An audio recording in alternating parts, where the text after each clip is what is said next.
The government announces financial aid to 7.5 million households as the Middle East crisis continues to affect the country. The Philippines and 13 other countries call on China to abide by the 2016 Arbitral Award on the South China Sea on its 10th anniversary. The Supreme Court dismisses a petition to sanction critics of its ruling that stopped last year's impeachment of Vice President Sara Duterte. Students at Manila Science High School participate in the country's first ever active shooter drill led by the Department of Education. And U.S. Defense Secretary Pete Hegseth announces mandatory annual testosterone screenings for troops 30 years and older.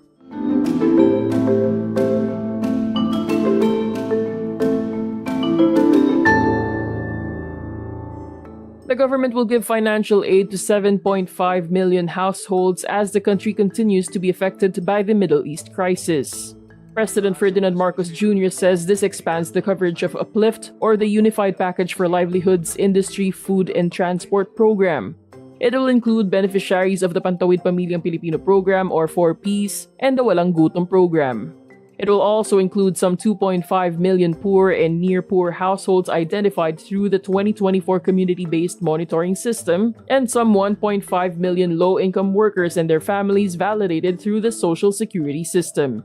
All in all, around 37.5 million individuals are expected to benefit. The DSWD will lead the rollout, but it has yet to say when. Asked about plans to assist the middle class, Pala spokesperson Claire Castro says the government is focusing on the most affected sectors as budget is limited. The Philippines and 13 other countries call on China to abide by the 2016 Arbitral Award on the South China Sea on its 10th anniversary. This as China continues to reject the awards even if it is considered final and binding. Joining the Philippines in this call are Australia, Canada, Estonia, Germany, Italy, Japan, Latvia, Lithuania, New Zealand, Romania, Slovenia, United Kingdom, and the US. They expressed strong opposition to, quote, any destabilizing or unilateral actions, including by force or coercion, that threaten peace and stability in the region. On July 12, 2016, an arbitral tribunal constituted under the United Nations Convention on the Law of the Sea handed down an award that affirmed the integrity of the Philippines' exclusive economic zone in the West Philippine Sea, part of the larger South China Sea. Solicitor General Darlene Berberabe highlights the importance of the award as she speaks at the DFA's event to mark the anniversary. When we speak of enduring protection, we should see faces: the fisherman, the coastal family, the child whose food security was litigated in The Hague without her ever knowing it. She pays tribute to maritime agencies who patrol the West Philippine Sea and diplomats who file protests against China's aggression. The Philippines asks of the law only what it gives. We claimed our rights and in the same breath honored everyone else's. That is the conduct of a state that believes in the system it invoked. The Supreme Court dismisses a petition that sought to punish criticism of its own decision to stop last year's impeachment of Vice President Sara Duterte. The court en banc unanimously junks the indirect contempt petition against Akbayan Representative Percy Sendanya and political analyst Richard Heydarian. It was filed by Duterte-allied lawyers Mark Tolentino and Rolex Suplico. The High Court also dismisses lawyer Ferdinand Topacio's petition against Presidential Advisor on Poverty Alleviation Larry Gadon.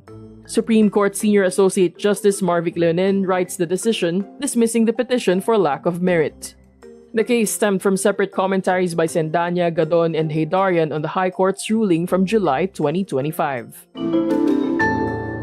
Students at Manila Science High School participate in the country's first ever active shooter drill led by the Department of Education Wednesday, July 15.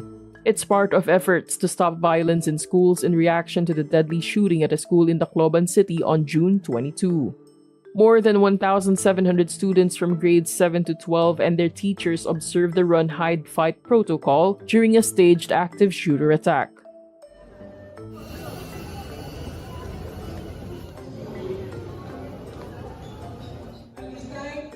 Police assist in the drill and simulate apprehending the assailant. Education Secretary Sonny Angara observes the exercise. We will do it as often as we can kasi kailangan ulit-ulitin yan eh.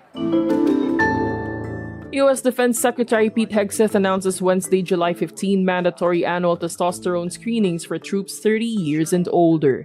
He says the initiative is aimed at combating testosterone deficiency that can undermine their health. Ensuring you have the right testosterone levels to operate at your absolute best.